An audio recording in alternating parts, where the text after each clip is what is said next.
Olá, tudo bem? No programa de hoje a gente conversa com o vereador Fernando Francisco da Silva, o famoso Babá da Farmácia. A gente vai conhecer também mais uma dica do Cris Bazan, uma dica para quem está empreendendo. Mas agora a gente conhece um pouquinho mais no quadro Nossas Entidades sobre o trabalho da ADOT, essa entidade que promove um trabalho social voltado para adolescentes aqui de Sertãozinho. Quem que explica tudo isso pra gente é a Fátima Nicolini. Oi, Fátima.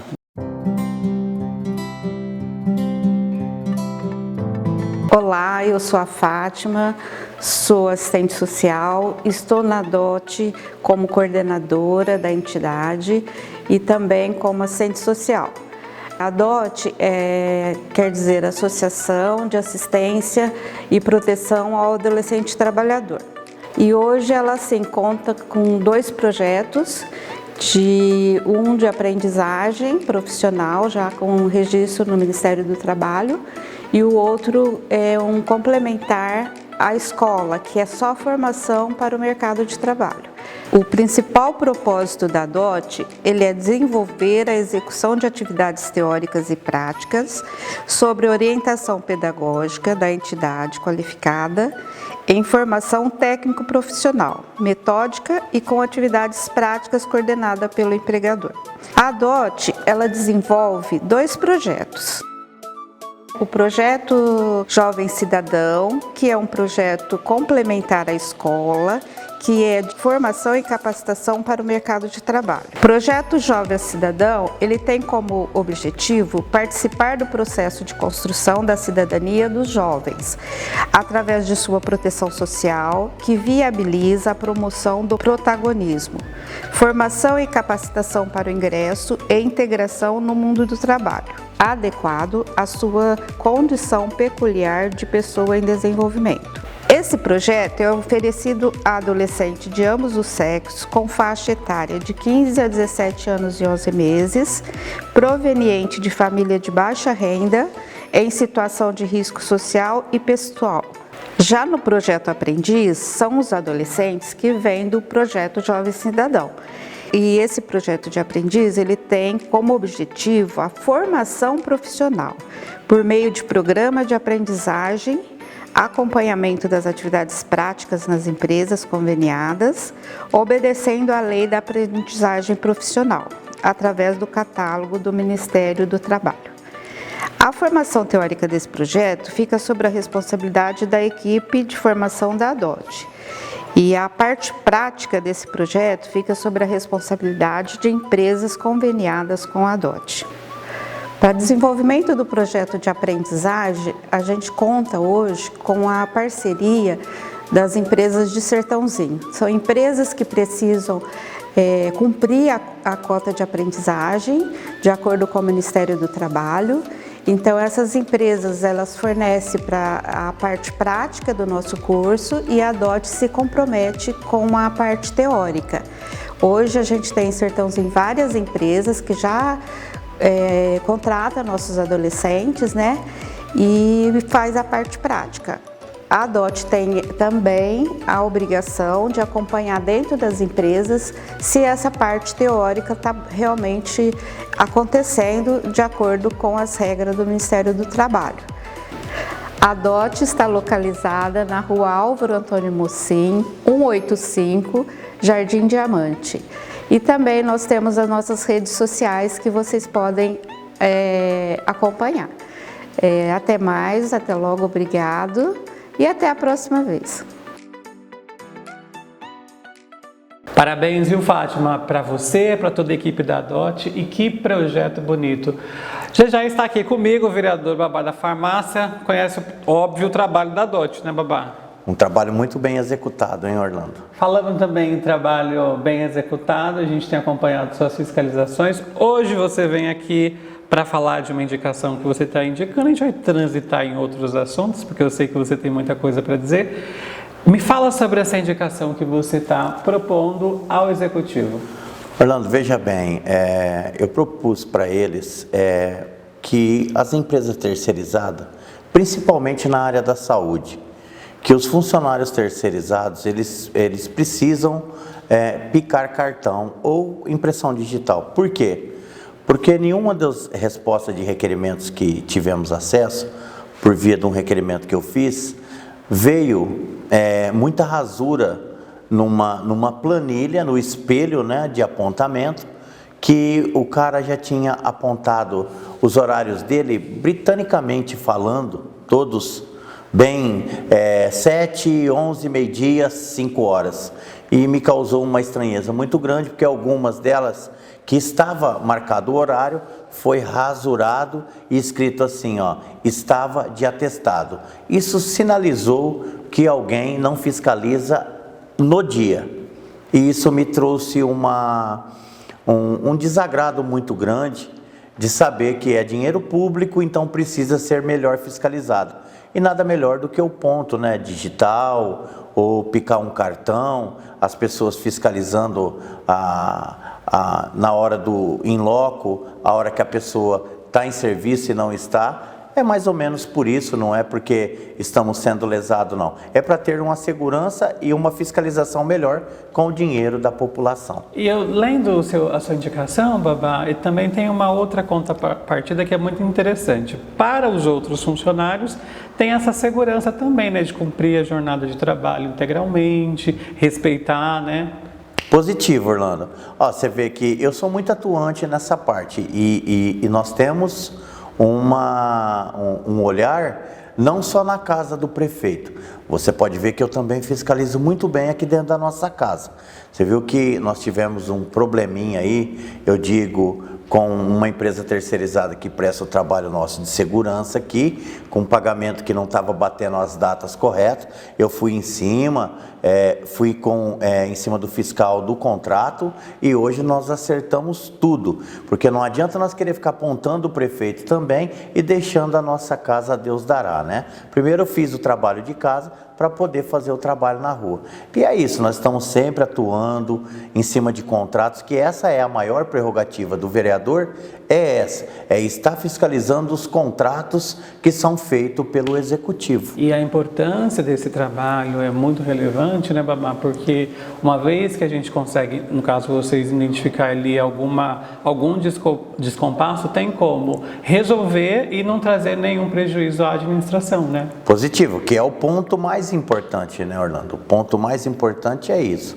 Haja vista que nós não somos, né? Nós estamos vereador, estamos prefeito e qualquer falha humana que temos aqui pode custar muito caro com os nossos bens. Então, por isso que o serviço deve ser bem prestado. Bobo daquele prefeito que não gosta do vereador atuante.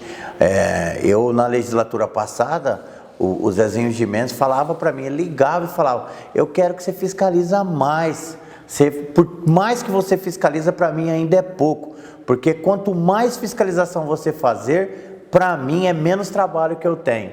Porque eu já corrijo em cima das suas demarcações. E é uma frase também muito inteligente, porque como a cidade cresce e cresce muito, ele não tem tantos olhos assim, digamos, para resolver essas questões e para analisar isso, né? Daí a importância do papel do vereador, a gente sabe que o senhor faz isso muito bem, faz tanto que sempre está postando coisas na área da saúde, da educação. Conta um pouco mais também dessa ação, Babá. Eu sou muito atuante, principalmente na área da saúde e educação, né? As duas meninas dos meus olhos. Eu venho vendo aí que está crescendo muito, Orlando, no nosso município, a demanda de vagas da Santa Casa. Muitas pessoas que ficam muito tempo dentro da UPA e quando é chamado pelo Sistema Cross, acaba indo para Matão, para Serrana, para Ribeirão Preto e bem poucos são as pessoas que conseguem ser internadas aqui dentro da nossa Santa Casa. Isso também é um erro, é uma deficiência que nós temos que corrigir, nós, os políticos do município, tocando essas demandas para instâncias superiores, que no caso, deputados estaduais, deputados federais, Brasília, Alesp, para poder nós sanar esse problema dentro do nosso município, que é um problema que vem crescendo muito de 2017 para cá. Nós temos que ficar atento nisso. Já é uma luz amarela que está quase vermelhando, já com essas faltas de leito dentro da nossa querida Santa Casa. Babá, nós estamos caminhando já para a reta final da entrevista, mas eu queria aproveitar que você está aqui para fazer 2 questionamentos. Primeiro, a gente está indo aí para o segundo ano final da sua legislatura. Qual que é o balanço que o senhor faz desse período? Qual é o babá de hoje em relação ao babá de 2017? O babá de hoje, Orlando, é um babá mais experiente, né? Até por algumas vezes na outra legislatura, eu me alterei muito de forma desgovernada. Assim, era iniciante, né? Era uma criança chorona que queria uma mamadeira sem saber se o leite estava pronto. Vamos dizer assim. Hoje não, hoje nós estamos mais polidos. Nós criticamos quando precisa, elogiamos no momento certo. Quando nós faz a crítica e o problema é resolvido, nós passamos para a população de uma maneira de agradecimento do prefeito ter ouvido, apesar de ser obrigação do gestor do executivo, mas você sabe que tem várias demandas, e quando atende as demandas de grande valia, que nós apresentamos as de grande valia, eu não vou lá pedir para trocar um bico de luz se eu estou precisando de um medicamento, então eu vou nas demandas que é de maior... que é de grande valia para a população. Para o coletivo. Isso, né? para o coletivo. Então é isso, o babá hoje é mais polido, é um pouco mais calmo, eu me altero na hora que eu preciso alterar, mas sei reconhecer também quando precisa. A gente vai pegando uma certa experiência. Eu acredito que as pessoas viram essa transformação, essa metamorfose que eu tive de 2017 para cá. Vai amadurecendo e amadurecendo de forma emocional, no emocional também, né? Também, e sem falar que a faculdade me ajudou muito, né, Orlando? Eu era um homem praticamente sem estudo nenhum, eu tinha um ensino médio completo, aí foi quando eu fiz aquele curso, né, que superior de gestão pública, você vai aprendendo mais, você vai vendo que as coisas, mesmo que a gente queira, mas nunca é do jeito que nós queremos, né? Então, essas coisas, você vai se policiando melhor. E o Legislativo tem esse descompasso também, né, Babá, que a gente sempre comenta, o senhor comenta isso durante as sessões também, que vocês indicam, fazem requerimento, mas cabe ao outro poder executar. Então, fica nessa ânsia de querer fazer, a gente também sabe que do outro lado tem aí um descompasso, então é viver nessa corda bamba a todo momento, né? E a população, muitas vezes, ela não entende, até por falta... Penso eu, Orlando, eu penso que um dia eu sonho em ser prefeito do nosso município. Eu tenho esse sonho. Eu penso que nas pastas, nas grades da educação, tem que ter pelo menos 40 minutos na semana de ciência política. A população precisa entender o que é a prerrogativa de um vereador, qual é a prerrogativa de um prefeito, de um deputado estadual, de um deputado federal, um senador, um governador. A população quase que ela se vê um pouco perdida nisso. E não é culpa dela, por falta de informações, de algo que ensina a elas o que é as diferenças dos poderes, né? Das prerrogativas. E muita gente, você vê muitas pessoas em rede social, muitas vezes cobrando o vereador qual a prerrogativa é do prefeito naquela cobrança. Confusão aí, né? Existe uma certa confusão, mas nós não criticamos, nós atendemos mesmo assim, porque nós estamos indiretamente falando, mas participamos também da execução do município. Sim, e eu acho que também essa discussão sobre política, a gente cada vez mais tem que trazer isso para os lares, mas de uma forma sem o que está acontecendo hoje, né, Babá? Sem essa forma raivosa, né? É discutir de uma forma mais inteligente, mais ponderada, tudo isso que você falou há pouco, né? É o que acontecia comigo em 2017. Eu achava que na força bruta eu levava tudo no peito, né? E depois você vem se policiando e vendo que as coisas não é assim.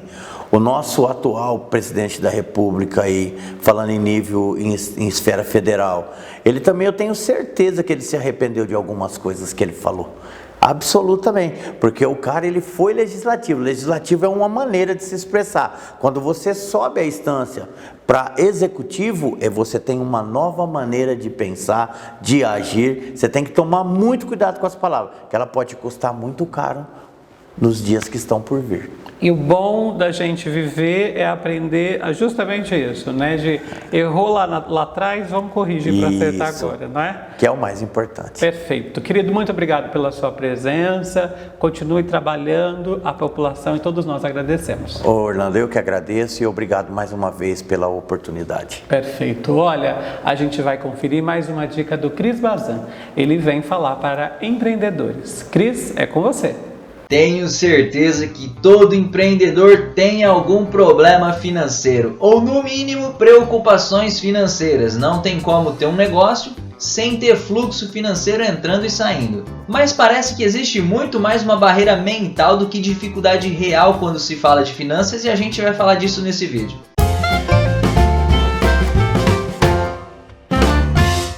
E aí, colega do empreendedorismo, Cris Bazan da OH Educação aqui. Essa é a nossa 7ª aula de 10 para aprofundarmos um pouco mais o tema de finanças. O fluxo de caixa, por exemplo, é uma das ferramentas mais importantes para qualquer empresa, seja ela grande ou que começou a trabalhar ontem. Pode ser feita num caderno tranquilamente e ainda assim as pessoas sentem dificuldade em fazer. Mas tudo bem, vamos tentar resolver isso de uma maneira bem simples hoje. O fluxo de caixa precisa basicamente de 3 pontos principais: custos fixos, custos variáveis e recebimentos. Pense que você vai fazer isso em um caderno ou em alguma planilha simples. Existe até cadernos prontos para isso em papelaria, caso você prefira, de tão simples que é. Só precisa ser organizado, separado por dia, semana ou até mês, depende do seu fluxo de trabalho. As anotações precisam ser feitas na hora que acontecem para não ter problema de esquecer. Aproveite os exemplos para você desenhar o seu próprio fluxo de caixa. Eu vou trazer apenas uma base.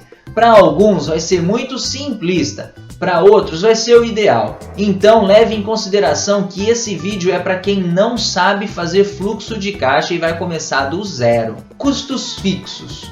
Os custos fixos são aquele que você é obrigado a pagar todo mês. Trabalhando ou não, você tem um compromisso com alguém. Por exemplo, aluguel. Se você vendeu ou não vendeu nada, você é obrigado a pagar a imobiliária. Energia elétrica, água, telefone fixo, celular, internet, alimentação. Se você tem um café, uma bolachinha, um lanchinho ou sempre almoça na rua, combustível caso você use o carro para o trabalho. Lembrando que a alimentação não envolve a despesa da sua casa e a geladinha do final de semana não, hein? Nem o combustível para os rolês. Esses são custos pagos com o seu Prolabore e não com a grana da empresa. E esse é o ponto que confunde muitos empreendedores que misturam as contas da empresa com as contas da casa. Seu salário é uma coisa e o caixa da empresa é outra. Você até pode dividir o seu Prolabore em muitos pequenos recebimentos ao longo do mês, sabendo que o seu fluxo de caixa pode não ter o montante inteiro num dia só. Mas tem que ter um limite para você não impactar no dinheiro de pagar fornecedores ou no reinvestimento. Essa planilha aqui mostra alguns lançamentos para servir como exemplo. A gente está falando de custos fixos ainda, hein? Lembre-se disso. Essa parte da planilha é só das coisas que você paga. Perceba as colunas. Data é o dia que foi feito o pagamento. Descrição é a descrição do que foi pago. Fornecedor é o nome da empresa a quem foi pago. Valor, o quanto foi pago naquele momento. Forma de pagamento, qual é o tipo de pagamento que foi feito. Finalizado, atenção, esse campo é muito importante. Perceba que os lançamentos que foram pagos em cartão de crédito estão como aberto. Isso é muito importante e acontece porque você não pagou de fato, mas a fatura vai vir o mês que vem. Você passou no crédito. Quando você tem um cartão e gasta nele, sabe que tem uma dívida com o banco que te ofereceu o cartão.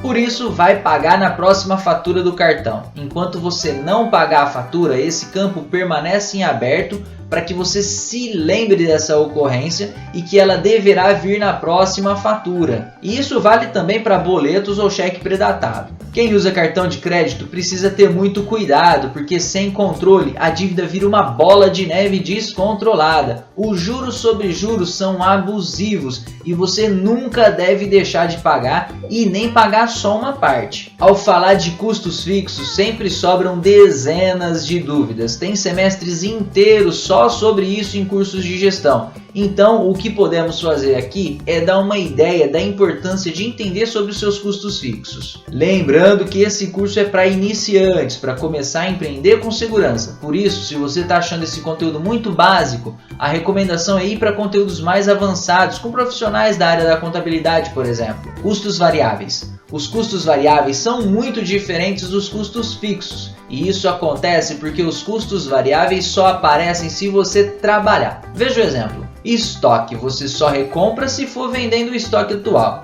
Se não vender, o produto fica ali parado. Comissões só são pagas se tiver vendas. Manutenção de máquina, muitas vezes só são feitos se a máquina estiver trabalhando e por aí segue. Perceba que os campos são exatamente iguais e preenchidos da mesma forma que os custos fixos, porém os itens lançados na descrição só são pagos se você trabalhar. E aqui é um ponto que confunde muitos novos e alguns experientes empreendedores. Mais uma vez eu tenho que reforçar, não misture as contas da casa com as contas da empresa. E é mais comum do que você imagina, é fundamental que você tenha um controle para sua empresa e um separado para sua casa para manter o controle também sobre o seu prolabore que ficou lá nos custos fixos. Recebimentos. Agora é hora de falar de coisa boa, né? Os recebimentos, que são as vendas que você faz e o dinheiro que entra na empresa. Dá uma olhada no exemplo. Agora mudaram algumas das colunas, mas nada muito complicado. Acrescentamos uma coluna de quantidade, uma de total para multiplicar o preço do produto pela quantidade de unidades vendidas, trocamos o nome de fornecedor para recebido de, que significa a mesma coisa. Ao invés de ser quem eu tenho que pagar, passa a ser para quem eu tenho que receber. Nenhuma mudança complicada. Veja que tem itens em aberto e precisamos falar disso, sobre entradas e saídas a partir do cartão de crédito. Para os recebimentos, na mesma modalidade, funciona do mesmo jeito. Mantenha em aberto até que a operadora do cartão te pague. Senão você começará a ver o seu caixa desequilibrado simplesmente porque você está anotando um dinheiro que não entrou ou saiu ainda. Nesse vídeo estamos falando exclusivamente sobre como fazer o fluxo de caixa, não vou nem entrar no assunto do cruzamento de informações para não complicar a cabeça. Mas saiba que se você no final do mês somar os custos fixos com os variáveis, essa soma de coisas que você deve precisa ser menor do que as coisas que você recebe, não é verdade? Se for diferente, você já estará gastando mais do que ganha e aí você já vai estar quebrado. Quero trazer uma planilha que eu uso para fazer não só o meu fluxo de caixa, mas todo o meu controle financeiro nele. Essa foi a forma que eu entendi que funciona para mim e para o meu tipo de negócio, que é da área educacional. Tudo fica numa mesma aba o ano inteiro, separando os meses por colunas e dividindo recebimentos, custos fixos e custos variáveis pelas linhas. E alimento as células sempre que acontece alguma ocorrência, colocando ali a descrição e o valor. Sempre no final da planilha eu deixo o total do mês, se for negativo ou positivo, e levo isso para o mês seguinte, algo que geralmente as pessoas não fazem. É mais comum a pessoa começar o mês só zerado, quando na verdade muitas vezes já começa o mês devendo. Um outro ponto muito importante é a questão de deixar a previsão futura das receitas quando elas podem ser recorrentes. Alguns tipos de negócios são uma renda que todo mês a pessoa volta, tipo um cabeleireiro, manicure. Quando você acostuma com o cliente a cada 2 meses, a cada mês ou alguma coisa assim, você já coloca na planilha, nos meses seguintes ao que você está hoje, uma previsão de recebimento futuro. Isso faz com que você tenha previsão de receitas. Não significa que você vai vender, que você tem certeza que está vendido, que você tem certeza de alguma coisa. Muito pelo contrário, isso serve para te dar uma base de quanto a mais você precisa de fazer no seu dia a dia e de vender para que você consiga chegar naquele volume financeiro que os seus custos vão estar previstos. Pelo menos os custos fixos e os custos variáveis, você consegue saber qual vai ser o mês seguinte. O custo fixo é fixo, você sabe que ele vai acontecer no mês que vem. E os custos variáveis você sabe que você vai ter se você trabalhar. Então é muito fácil você fazer uma projeção futura de recebimento, mas as pessoas preferem não fazer. Esse é um assunto muito difícil e com muita informação. O nosso objetivo é te estimular o controle do que é mais simples para você começar. E com o tempo você vai aprimorando as ferramentas e os controles. Para a próxima aula a gente vai falar um pouco sobre marketing e é importante falar sobre isso. E geralmente a gente acha que é um assunto bobo ou muito fácil. O que não é na verdade, o marketing é o que faz o cliente querer comprar com você. Mas vamos deixar esse assunto para a gente falar na próxima aula. Até lá! Valeu, Cris! Muitíssimo obrigado pelas informações. O programa fica por aqui. A gente agradece o carinho da audiência e relembra que você pode acompanhar todas as notícias da Câmara utilizando esses canais de comunicação. E você também pode acompanhar as sessões da Câmara que acontecem às segundas e terças-feiras a partir das 18 horas. Para você, um abraço, a gente se vê no próximo programa. Até lá!